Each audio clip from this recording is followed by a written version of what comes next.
Dear students, अस्सलाम वालेकुम। Past paper के सॉल्यूशन के हवाले से आज हमारा ये लेक्चर जो है, ये लेक्चर 2017 का पेपर उसका पार्ट बी है। इसमें हमने जो रिमेनिंग शॉर्ट क्वेश्चन और बाकी लॉन्ग क्वेश्चन देखने हैं। तो इसमें हमारे पास मॉड्यूलेशन और डी मॉड्यूलेशन का क्वेश्चन है। ये क्वेश्चन है कि मॉड्यूलेशन क्या होती है और डी मॉड्यूलेशन क्या होती है।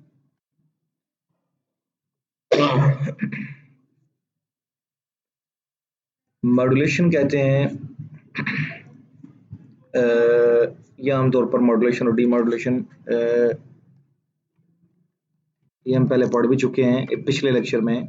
इससे पहले कि ये आमतौर पर हम कहते हैं कि जो हमारा राउटर है उस तक, यानी आपके कंप्यूटर से जो डेटा आपने किसी और को सेंड करना है, जो शायद किसी और शहर में है, आपके शहर में है, आपके शहर से दूर किसी भी जगह पे है, इंटरनेट के थ्रू आपने उसे डेटा सेंड करना है, तो मॉड्यूलेशन ये होगी कि आपके कंप्यूटर से डेटा डिजिटल फॉर्म में राउटर के पास आएगा। फॉर एग्जांपल आपके घर में पीटीसीएल का राउटर लगा हुआ है या आपके पास जोन का बोल्ट का राउटर है, दोनों केस में तो वो इसे कन्वर्ट करेगा। अगर पीटीसीएल है तो एनालॉग सिग्नल में, और अगर जोन का जो आपके पास डिवाइस है बोल्ट की, तो वो उसे कन्वर्ट करेगा, वो राउटर कन्वर्ट करेगा इसे माइक्रोवेव सिग्नल में।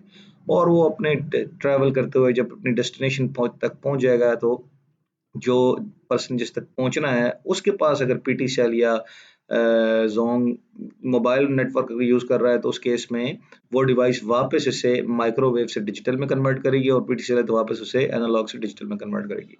तो पहले स्टेप पे जो प्रोसेस है, आपके कंप्यूटर से डिजिटल फॉर्म से इसे एनालॉग या माइक्रोवेव में कन्वर्ट किया है, तो वो मॉड्यूलेशन है। और डीमॉड्यूलेशन इसका अपोजिट, यानी एनालॉग से वापस डिजिटल। ठीक है, ये इससे प्रीवियस लेक्चर में डिस्कस हो चुका है। ये भी एक्सेल वर्कबुक और एक्सेल वर्कशीट, ये भी इससे 2015 के पेपर में हम डिस्कस कर लिए। ऑपरेटिंग सिस्टम के ऊपर हम देखते हैं कि ऑपरेटिंग सिस्टम कितने टाइप्स के अवेलेबल हैं। तो ऑपरेटिंग सिस्टम हमने देखे थे, मल्टी यूजर थे, सिंगल यूजर थे, या इंटरनेट पे भी टाइप्स देख लेते हैं, टाइप्स ऑफ। और मेरे पास जो बुक पड़ी हुई है इसकी आईटी सीरीज की, उसमें भी देख लेते हैं कि कितनी है। फर्स्ट ईयर हमारे पास आईटी सीरीज की चैप्टर 1 कॉन्सेप्ट ऑफ आईटी, इसमें देख लेते हैं कि टाइप्स ऑफ ऑपरेटिंग सिस्टम हमारे पास कितने रखे हुए हैं। इसका जो कंटेंट है उसमें ऑपरेटिंग सिस्टम का टॉपिक हम देख लेते हैं।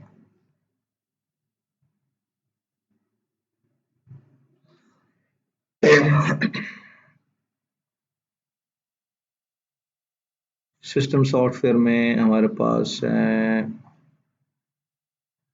सिस्टम यूनिट, उसके बाद इनपुट डिवाइसेस, ओएस का एक पूरा चैप्टर है स्टोरेज डिवाइसेस में। ये ऑपरेटिंग सिस्टम है यूटिलिटी प्लान 233 पे है, ये पेज 233।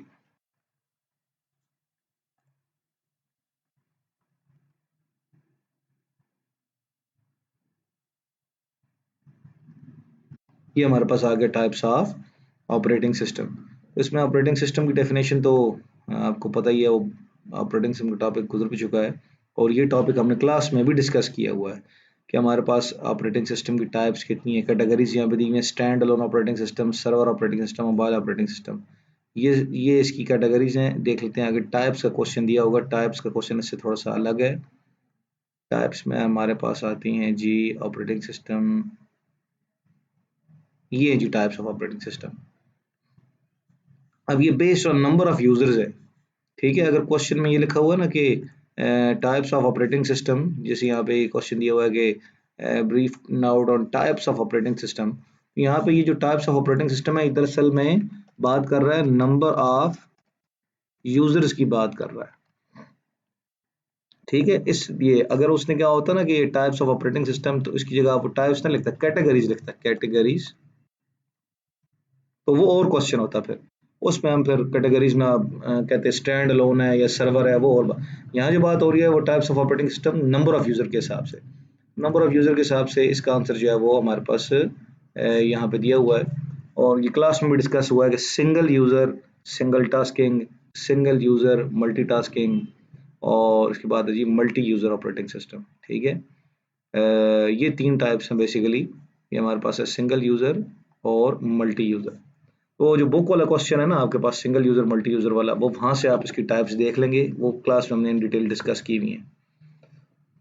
मल्टी यूजर की आगे इसमें वहां पे जो आंसर दिया हुआ बुक पर वो जरा शॉर्ट आंसर है, वो बेहतर है। अच्छा, इसके बाद हम आते हैं इसके अंदर scanning scanners and reading devices. तो इसमें हमारे पास बेसिकली स्कैनर्स और रीडिंग डिवाइसेस में ये क्वेश्चन दरअसल में करना चाह रहा है source data entry devices, source data entry devices. तो इसमें हमने सोर्स डेटा एंट्री डिवाइसेस में हमने क्लास में डिस्कस किया हुआ है। एक तो स्कैनर जो है ना हमारे पास, इसके अलावा हमने देखे में बार कोड रीडर देखा है, ऑप्टिकल करेक्टर रिकॉग्निशन देखा है, OCR, optical mark recognition, OMR, ठीक है। ये 3-4 किस्म की आपने डिवाइसेस देखी हैं, ये शुरू के चैप्टर में इनपुट और आउटपुट चैप्टर वाला जो चैप्टर उसमें देखी हुई है। तो वहाँ आप इसका आंसर देख लेंगे, वहाँ से आपको इसका आंसर देगा सोर्स डेटा एंट्री डिवाइसेस में। तो वो जो स्कैनिंग और रीडिंग डिवाइस है, चेक रीड करने के लिए, एमसीक्यूज रीड करने के लिए, ऑप्टिकल करेक्टर रिकग्निशन जो टाइप किया हुआ है text type, for example type writer वाला है, उसको डिजिटल फॉर्म में कन्वर्ट करने के लिए, या फिर सुपर स्टोर में जो बार कोड रीडर इस्तेमाल होता है, ये सारी इस कैटेगरी में फॉल कर रही है। इसके बाद है जी, write down the procedure to create the following table and also write how to change the table background colour, border style, column height and row width. ये एमएस वर्ड का क्वेश्चन है कि आपने ये कैसे करना है, ठीक है। तो अब इसको देख लेते हैं। इंस्टीट्यूट ऑफ बिजनेस एडमिनिस्ट्रेशन, ये क्वेश्चन का आंसर मैंने इस क्वेश्चन का आंसर मैंने अपनी वीडियो में दिया हुआ भी है, ठीक है। तो मैं इसके लिए सबसे पहले मैं आपको स्टेप भी लिख के बताता जाता हूँ। इसमें जो सबसे पहला स्टेप है वो स्टेप नंबर 1, स्टेप आपने लिखना है जी, ओपन माइक्रोसॉफ्ट वर्ड। ये आपका पहला स्टेप है, ठीक है। तो मैं इसको यहाँ पे ओपन कर लेता हूँ, ठीक है। एक सिलेक्ट ब्लैंक डेटाबेस, अब आपने ब्लैंक डेटाबेस वाला काम किया है, तो आपने कहेंगे जी सिलेक्ट ब्लैंक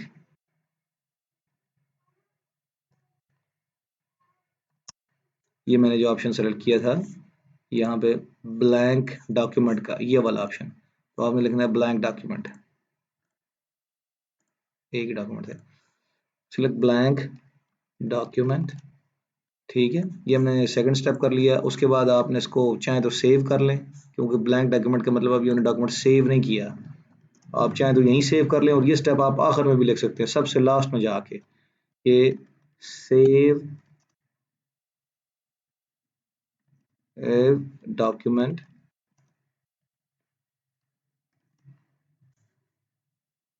और इस केस में आप क्लिक करते हैं सेव वाले पे, ऑप्शन पे सेव, ठीक है।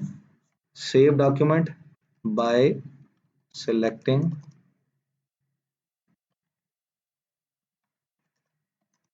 सेव, बेशक ये आप कैपिटल में लिख दें, सेव ऑप्शन फ्रॉम, हमने कहाँ से लिया, फाइल मेन्यू से। ये फाइल मेन्यू है, यहाँ से हमने फाइल मेन्यू पे गए हैं, और वहाँ पे सेव का बटन हमने क्लिक किया है, और यहाँ पे फाइल का नेम एंटर किया है, file menu, and enter the name, enter, आपने जिस नाम से फाइल सेव करनी है। तो यहाँ पे क्वेश्चन में नहीं दिया हुआ कि आपने किस नाम से सेव करना है, तो आप इसे कह दें कोई भी नाम, अपना रोल नंबर दे दें, and enter exercise 31314 as file name, ठीक है। ये बेशक आप 2 लाइनों में लिख दें। उसके बाद आप क्या करते हैं, जब फाइल नेम दे लेते हैं ना यहाँ पे, तो आप क्या करते हैं, इंटर दबाते हैं। ये देखें मैंने फाइल नेम दे दिया, एक्सरसाइज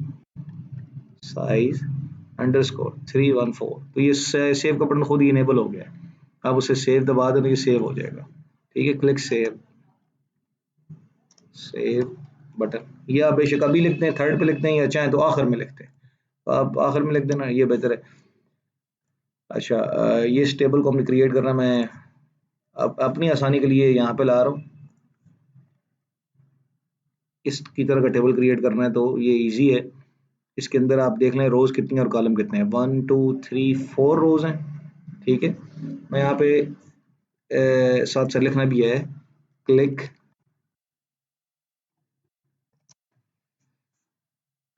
अब यहाँ पे ऑप्शन कौन सा सेलेक्ट कर रहा हूँ, इंसर्ट मेन्यू, क्लिक इंसर्ट। ये लिखने का इसका तरीका है कि आपने इसको ऐसे लिखना होता है, इंसर्ट मेन्यू। अब यहाँ पे जाके मैं टेबल के ऑप्शन पर क्लिक क्लिक टेबल बटन। अब वो टेबल बटन कहेगा तो आप कहें जी इंसर्ट टेबल। मैं नीचे ले जाता हूँ ये,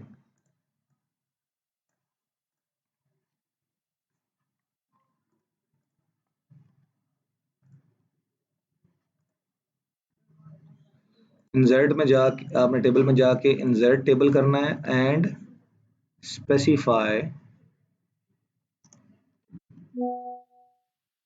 number of rose and columns. आपके पास रोज एंड कॉलम्स कितनी हैं जी, जितनी रोज एंड कॉलम्स हैं वो लिख देनी है आपके पास, specify four as number of rows, और कॉलम कितने हैं, कॉलम फिलहाल ना बताएं, वो हमने स्प्लिट करके हम बाद में देखेंगे, अभी कॉलम नहीं बताते, अभी हम कहते हैं रोज हमारे पास कितनी है, 4 रोज हैं, नंबर ऑफ रोज। कॉलम को फिलहाल आप एक ही रहने दें, नंबर ऑफ रोज जो है वो 4 कर दें और ओके ओके कर दें। ठीक है, 1 as column, click okay button. ये इस तरह स्टेप बाय स्टेप प्रोसीजर चलता रहेगा, बाकी आप खुद लिख लेना, मैं एक एक लाइन इस तरह नहीं लिख के दे, तो टाइम बहुत सारा लग जाता है, आपने ऐसे ही क्लिक करना है, जिस बटन को क्लिक किया वो वैसे करते जाना है। यहाँ पे अब मैं आपको दिखा रहा हूँ कि इसके अंदर बनाना कैसे है। पहले के अंदर तो रो वैसी ही है, उसके अंदर लिखा हुआ है इंस्टीट्यूट, तो कैपिटल है तो कैपिटल लिख देते हैं, इंस्टीट्यूट ऑफ बिजनेस एडमिनिस्ट्रेशन, और इसको चूंकि दरमियान में लिखा हुआ है तो आप इसे दरमियान में कर दें, यहाँ एंडेंटेशन। ये स्टाइल जो है ना, ये चूंकि एकेडमिक राइटिंग है तो इसका स्टाइल टाइम्स न्यू रोमन होता है, आप यहाँ पर टाइम्स न्यू रोमन लिखते हैं, ये भी आप स्टेप में स्पेसिफाई करना है। सेकंड में आए, सेकंड रो में, इसके अंदर कितने कॉलम बने हुए हैं, 2, यहाँ पे क्लिक करें, राइट क्लिक, इस जगह पे अगर आगे राइट क्लिक करें, स्प्लिट सेल का ऑप्शन आएगा, स्प्लिट सेल में ये कह रहा है कॉलम कितने बनाने हैं, मैंने कहा 2, रोज कितनी रखनी है, 1। अब देखें 2 रो कॉलम हो गए हैं। अब लिख दें एम एस वर्ड और एम एस एक्सेल। अब ये भी मिड में है तो इनको यहाँ पे सिलेक्ट करके मिड में ले आए, यहाँ पे ठीक है। फिर इसके बाद आए यहाँ पे थर्ड रो है, इसके अंदर कितने कॉलम है, 4 कॉलम है। मैं जाके स्प्लिट सेल्स राइट क्लिक करके number of columns 4, number of rose 1 and that's theory, ये सारा कैपिटल में है, प्रैक्टिकल थ्योरी प्रैक्टिकल। ठीक है, अगेन ये भी 4 है तो यहाँ पर राइट क्लिक करके स्प्लिट सेल्स पे आके इसको मैंने नंबर ऑफ कॉलम्स को मैंने कर दिया 4, नंबर ऑफ रोज 1 है, इसके अंदर 66 88 99 87। ठीक है, इन सबको मैं एक ही दफा सेलेक्ट करके मिड में कर देता हूँ, सारे मिड में आ जाएंगे, ये भी मिड में आ जाएंगे। तो हमारे यहाँ पे टेबल तो तैयार हो गया। ठीक है, अब मैं इसको बेशक यहाँ से डिलीट कर देता हूँ और मैं क्वेश्चन सामने लेके आता हूँ। क्वेश्चन में कहा जाता है जी कि ये वाला क्वेश्चन मैं यहाँ से ले आता हूँ अपने सामने।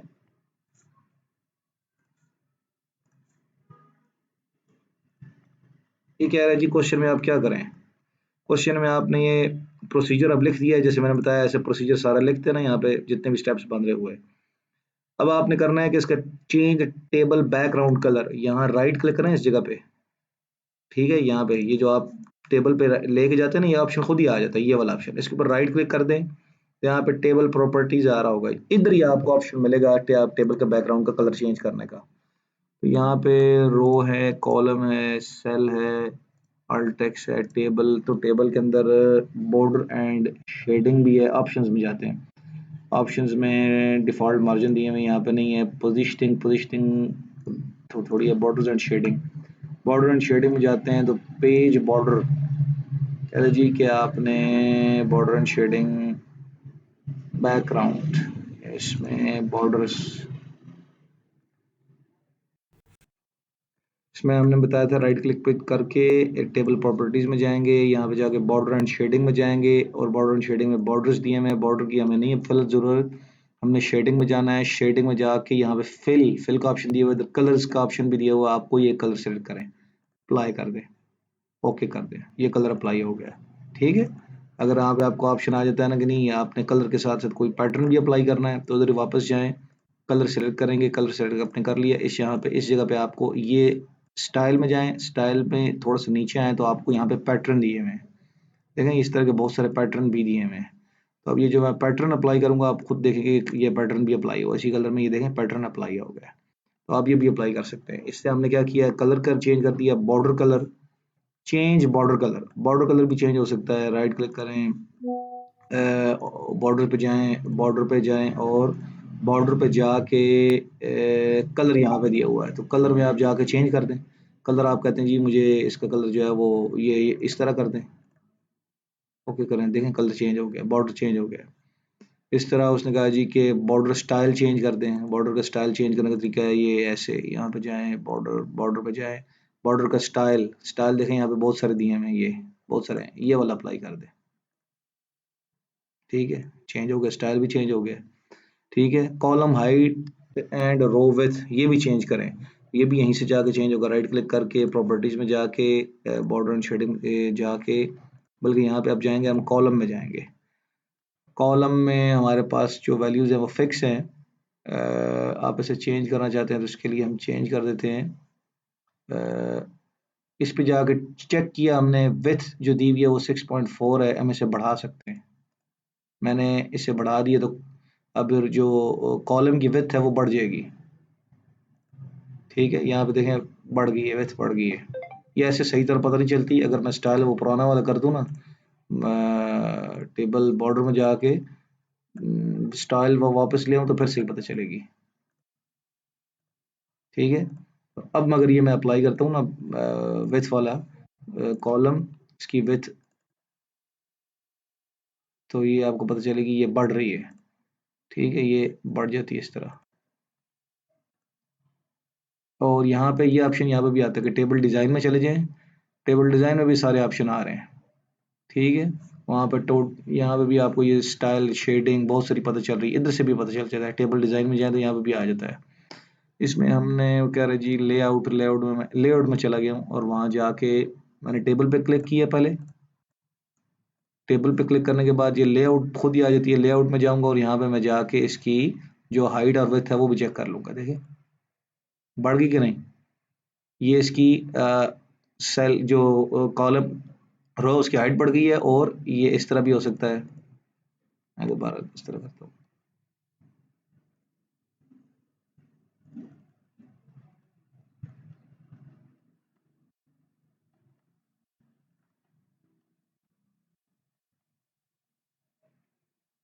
और दोबारा लेआउट में जाऊंगा, यहाँ पे ऑटो फिट लिखा हुआ है कंटेंट, तो अगर बढ़ाना है तो उस तरह भी बढ़ा सकते हैं। उधर से तो ये रो की हाइट तो बढ़ गई थी, यहाँ से ये कॉलम की हाइट तो बढ़ गई है, रो ये कॉलम की हाइट इस यानी इस तरह इसकी हाइट बढ़ गई है। आपने अगर इसकी विथ बढ़ानी है तो यहाँ से बढ़ा लें, टेबल में जाके कॉलम विथ बढ़ा लें यहाँ से।